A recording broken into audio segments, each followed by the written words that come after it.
नमस्कार पुणी थरे टीचर्स कर्नर रे सुस्वागत बंधुगण।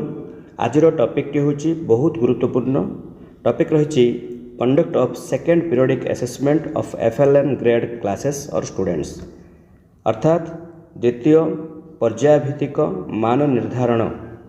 तो आगु आपण मैंने ऑलरेडी प्रथम पीरियोडिक असेसमेंट कर सारी एवं तार अचीवमेंट को मध्य आपण मैंने रेकर्ड कर सारी आपणकर शिक्षा सोपान रजिस्टर रे।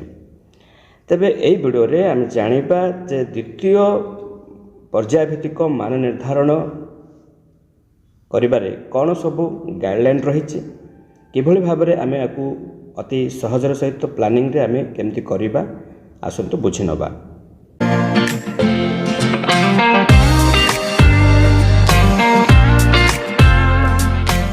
बंधुगण आपण माने स्क्रीन रे देखि पारुथबे जो ओसेपा तरफ रु ए जो द्वितीय पीरियोडिक असेसमेंट पई विधिबद्ध भाव में चिठी हो सारी आपण माने देखि पारुथबे। चिठी संख्या रही 256 by PED by 25 and date रही 4/1/2025 समस्त DO कम DPC समग्र शिक्षा ओडिशा को करा जायछि जार कि सब्जेक्ट रही conduct of second periodic assessment of FLN grade students from 8th to 10th January 2025। 8 ରୁ 10 ये पूरा पूरी ओडिशा सारा प्रत्येक विद्यालय रे FLN क्लास थिबा विद्यालय गुडी करे कंडक्ट हेबो। ठीक अछि।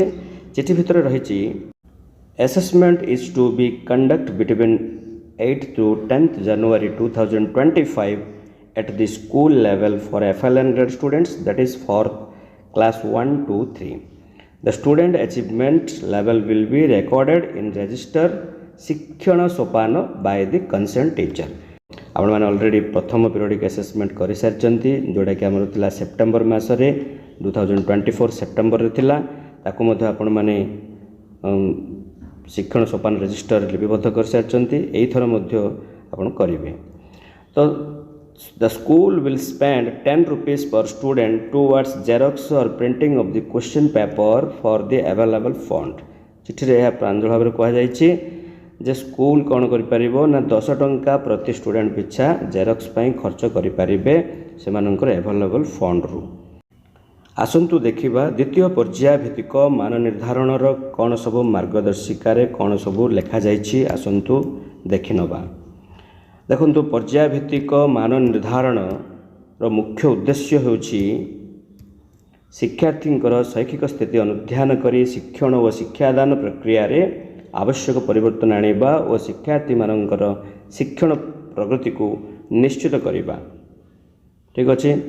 एम सब देइछे आपण माने देखंतु एठी देला एही मान निर्धारण रे अंतर्भुक्त करा जायथिबा दक्षता कौन कौन सब ये मान निर्धारण रे कौन कौन बा क्यों क्यों दक्षता गुड़िक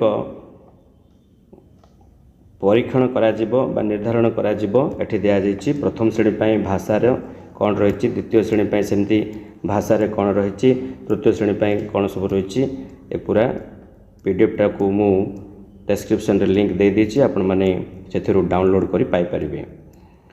तो ये थिला सब दक्षता गुड़िक तळे रही पर्याय भित्तिक मान निर्धारण केबे वो किपरि करा जिवो। आपण हेडिंगटा देखंतु पर्याय भित्तिक मान निर्धारण केबे वो किपरि करा जिवो। देखंतु प्रारंभिक मान निर्धारण चलित वर्ष जनवरी मास 8 ରୁ 10 तारिख मध्य समस्त विद्यालय रे निर्धारित श्रेणी रे पढ़ाउथबा शिक्षक शिक्षयित्री द्वारा करा जिवो। एही मान निर्धारण प्रथम ରୁ तृतीय श्रेणी पिला मानकर शैक्षिक स्थिति जानिबा पई करा जिवो एवं एथि निमंते प्रश्न राज्य सरकार द्वारा प्रदान करा जिवो। प्रश्न राज्य सरकार द्वारा प्रदान करा जिवो एथि देइछि किंतु प्रश्न रो गोटे सॉफ्ट कॉपी ही मिलिबो। देखंतु मान निर्धारण किपरि करा जिवो एटा पढले आपण माने जानि दे परिबे जे प्रश्नटा समस्त को मिलिबो ना गोटे कॉपी मिलिबो। मान निर्धारण किपरि करा जिवो। भाषा और गणित प्रश्न रो मौखिक लिखित दुई प्रकार कार्य रहिछि। मौखिक मध्य रहिछि लिखित मध्य रहिछि। मौखिक कार्य गुड़िक शिक्षक श्रेणी रे गोटे पर गोटे पिला पाख को डाकी कराइबे प्रत्येक पिलार प्रदर्शन को खातार लिपिबद्ध कर रखिबे। सेमती लिखित कार्य शिक्षक कौन करेंगे ना प्रश्न बा चित्र गुड़िक कला पट्टारे लेखि ବା ଆଙ୍କି ପିଲାମାନଙ୍କୁ ନିଜ ଖାତାରେ ଉତ୍ତର ଲେଖିବାକୁ କହିବେ। ମାନ ନିର୍ଦ୍ଧାରଣ ପ୍ରଶ୍ନରେ ଥିବା ଚିତ୍ରର ପ୍ରିଣ୍ଟ ବାହାର କରି ଶିକ୍ଷକ କାନ୍ଥରେ ଟାଙ୍ଗିବେ କିମ୍ବା ଚିତ୍ରଗୁଡ଼ିକ କଳାପଟାରେ ଆଙ୍କିବେ। ଠିକ୍ ଅଛି, ତେଣୁ ଏସବୁ ପାଇଁ କୌଣସି ପ୍ରଶ୍ନ ଏମିତି ଗଭର୍ଣ୍ଣମେଣ୍ଟ ତରଫରୁ ଆସିବନି, ଗୋଟିଏ ସଫ୍ଟ କପି ଆସିବ, ସେଇଟାକୁ ଆମକୁ ଏଭଳିଆ କରିବାକୁ ପଡ଼ିବ। ପ୍ରତ୍ୟେକ ପିଲାଙ୍କର ମାନ ନିର୍ଦ୍ଧାରଣ ତଥ୍ୟକୁ ଲିପିବଦ୍ଧ କରିବା ପାଇଁ ଏକ ଆପ୍ ମଧ୍ୟ ପ୍ରସ୍ତୁତ କରାଯାଇଛି। ଆଉ ଶିକ୍ଷକ ପିଲାର ମାନ ନିର୍ଦ୍ଧାରଣ କରି ଆପ୍ରେ ପିଲାର ମାନ ନିର୍ଦ୍ଧାରଣ ତଥ୍ୟ ଅପଲୋଡ଼ କରିବେ।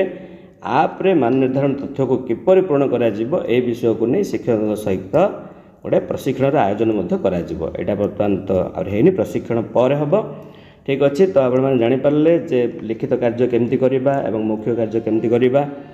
ତାପରେ ଦେଖନ୍ତୁ ରହିଛି କିଛି ଗୁରୁତ୍ୱପୂର୍ଣ୍ଣ ସୂଚନା ବି ରହିଛି।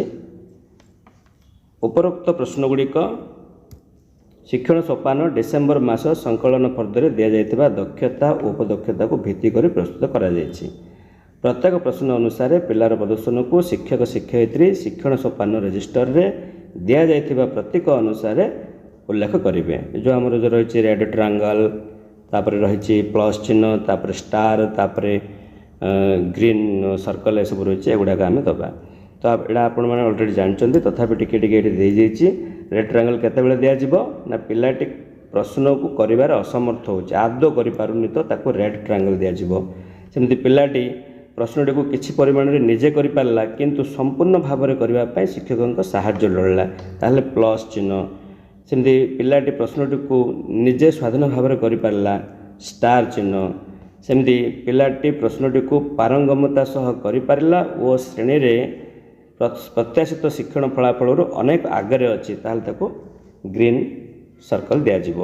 ଏସବୁ ବ୍ୟବହାର କରିକି ଶିକ୍ଷଣ ସୋପାନ ରେଜିଷ୍ଟର ପୂରଣ କରାଯିବ। ଏଥିପାଇଁ ମଧ୍ୟ ପ୍ରଶ୍ନ ଆସିଯାଇଛି। ଆପଣମାନେ ସେହି ପ୍ରଶ୍ନଗୁଡ଼ିକର PDF ଯଦି ଆବଶ୍ୟକ କରୁଛନ୍ତି ତାହେଲେ ଡେସ୍କ୍ରିପସନ୍ ଦିଆଯାଇଥିବା ଲିଙ୍କକୁ କ୍ଲିକ୍ କରି ଆପଣ ସେହି ସବୁ PDF ପାଇପାରିବେ, ପ୍ରଶ୍ନଗୁଡ଼ିକର PDF ପାଇପାରିବେ। ଆଶା କରୁଛି ଭିଡ଼ିଓଟି ଆପଣମାନଙ୍କ ପାଇଁ ବହୁତ ଇନଫର୍ମେଟିଭ୍ ହେଇଥିବ। ଆଉ ଯଦି ଭଲ ଲାଗିଛି ତାହେଲେ ନିଶ୍ଚିତ ଭାବରେ ଗୋଟେ ଲାଇକ୍ କରିବେ ଓ ଅନ୍ୟ ସାଙ୍ଗସାଥିମାନଙ୍କ ସହିତ ସେୟାର ମଧ୍ୟ କରିଦେବେ। Thank you for watching.